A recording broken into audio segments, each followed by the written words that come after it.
Uh, uh. Good morning. Good morning. Good morning. Hello, everyone. Welcome to the Morning Deuce. Happy Monday. I hope you guys checked out the interview with Derek on Friday. I re-listened to it. It's really good. He's really smart. It's very inspirational. I'm still incorporating some of the techniques he talked about inspiring myself, taking control of my own life, and getting the best out of myself every day. So give yourself 50 minutes and listen to that because I think it'll be well worth the time you spent. But on to a new week.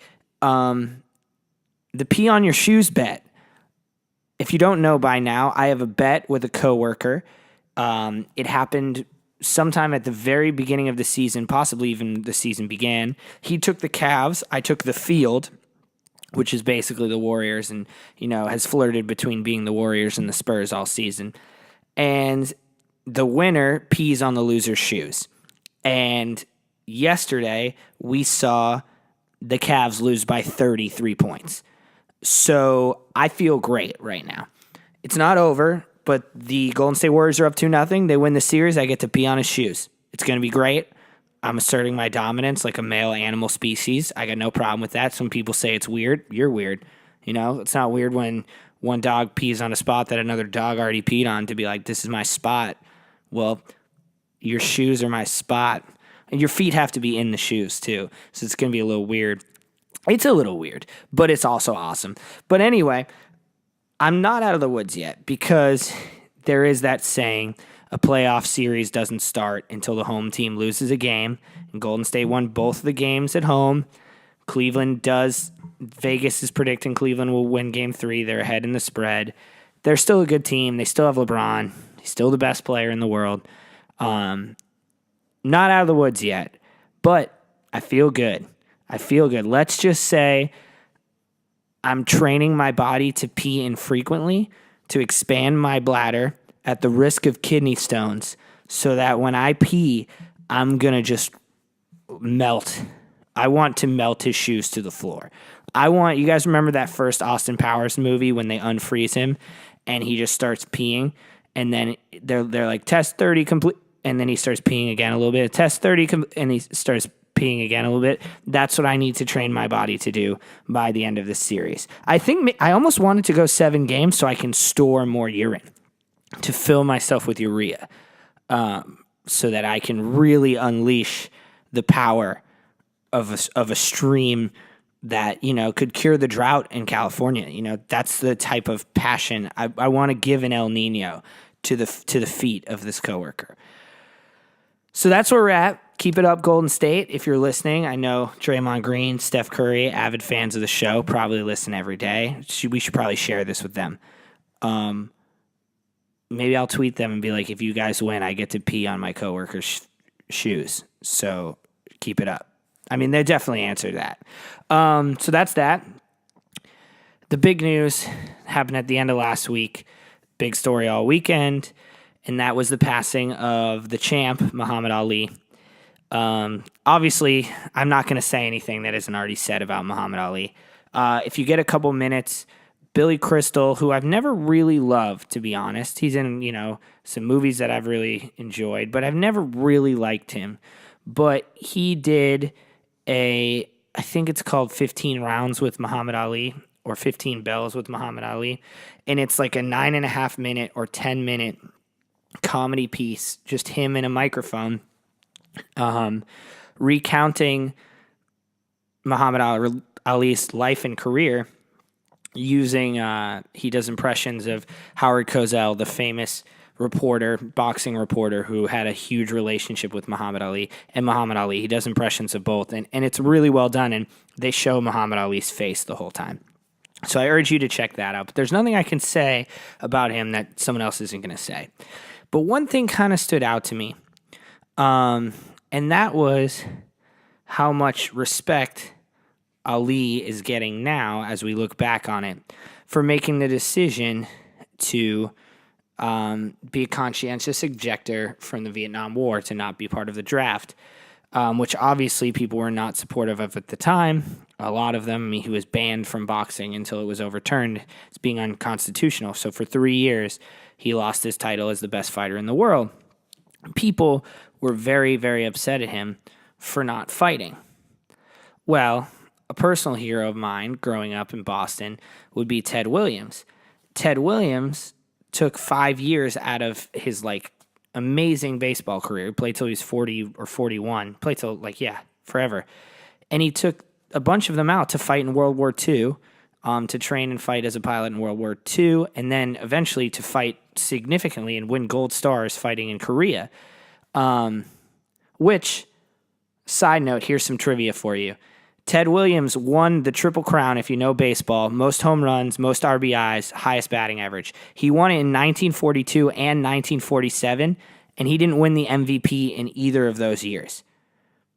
A Yankee, Joe DiMaggio, and another Yankee, I can't even remember who, they both won over him. You want to talk about recency bias? He had the best average, best home runs, most home runs, best average, everything. Triple Crown, both those years, still didn't win the MVP. How ridiculous. And then in 1941, he hit 406, the last guy to hit over 400. It hasn't happened in 70 years since then. And he didn't win the MVP that year.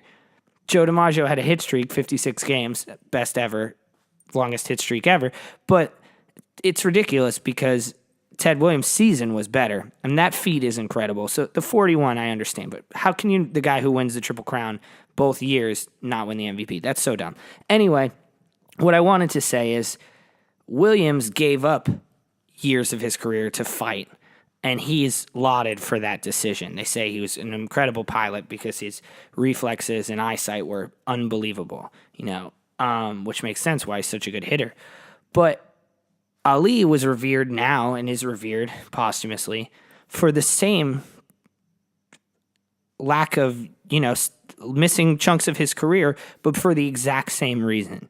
And so I started thinking about this. Well, these are two athletic legends, and they sacrificed something to do something combat or not combat related. And I realized that sometimes it's not about what you believe in or what you do. People applaud sacrifice. People applaud sacrifice that often they deem unnecessary. People applaud believing in something with such conviction that you're willing to give up something that others could, dream every day to attain.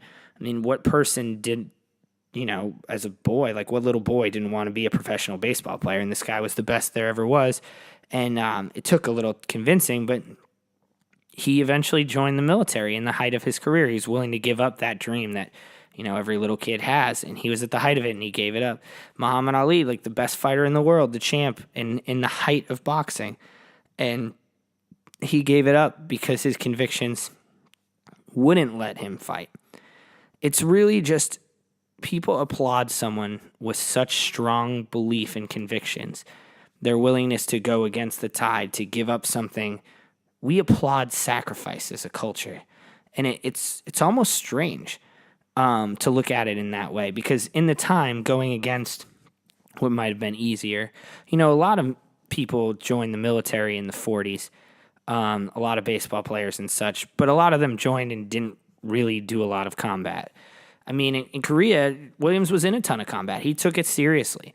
I think Muhammad Ali, you look back at some of the quotes he said and some of the beliefs he had, and he took his decision to join the Islam faith and his decision to be, pacifist and peaceful, which is incredibly ironic given that all of his money and his fame and his personality was gathered in such a brutal sport.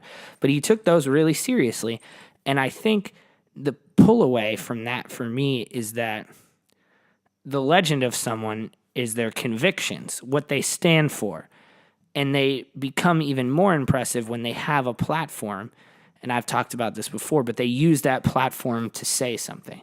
And it can be something as weird as Beyonce knows people are going to listen to her music videos, and she comes out with, the formation thing, and she does the whole thing at the Super Bowl halftime show.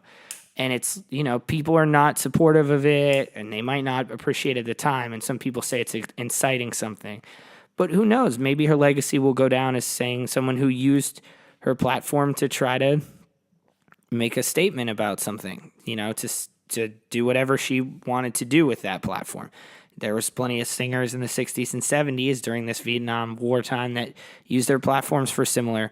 So I guess the important thing to take away from this is to have convictions beyond your talent and to believe in something strongly enough that you could give up something that's more prominent and easier and maybe something you get lauded for, but to have real strong convictions about what it is, whether it's parenting or, your commitment to the environment or your commitment to the community or you donate or do some charitable thing, or there's something you have that's kind of a commitment that you could stand on that might not be the forefront of who you are in somebody else's eyes, but it's good to have a conviction. We applaud that in our sports heroes in particular. And there's, musicians who've done the same thing, like Cat Stevens, gave up a musical career at the height of his career to join something else. Whether he'll be applauded for that or, in some circles, I'm sure he is. No, this is a little off the rails, but the idea is just, to me, it stood out. It's not about the sacrifice you make. It's about believing in something enough that you're willing to make a sacrifice. So that's the end of part 1. Part 2, if you thought that was kind of deep and far out, we're going to get weirder. Elon Musk, I talk a lot about driverless cars. I talk a lot about innovation with transportation. He is obviously the head of SpaceX, the company that is basically privatizing NASA, and they're trying to do reusable rockets. So they send a rocket into space, and they try to catch it once they launch the shuttle off it so they can reuse it. And then he also runs Tesla, which is obviously the hybrid electric solar-powered car with all these crazy amounts of technology in it. And he said something pretty interesting. Basically, he said that the way video games are progressing and virtual reality is progressing, and I put on virtual reality goggles twice in the last month at work, 2 different types, and they're terrifying to me because they're so real. You can see how it's almost like your brain is like, this isn't supposed to happen. Like, I'm not supposed to feel so real in a different place. He says the way video games and interactive systems and virtual reality is developing, that if it even develops at 1/1000th of the same rate, in a very short amount of time, those virtual reality games, virtual reality simulations are going to become so real and so lifelike, they would almost differentiate. They'd be almost impossible to differentiate from the real world. And what he's saying by that, he then goes on to say that these virtual reality games can be put out on so many different platforms, computers, cable television, set-top boxes, cell phones, all of the stuff that we've created, that basically we can create virtual reality worlds that are so realistic you wouldn't know if you were in one or not until that world develops itself so intensely that it can then spawn off and create more virtual reality worlds.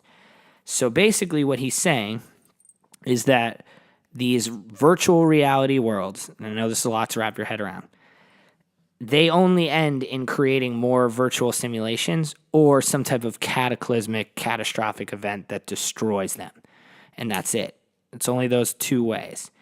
And he is saying that he believes, according to the theory, that means there's billions of simulations, realistic simulations of our world going on.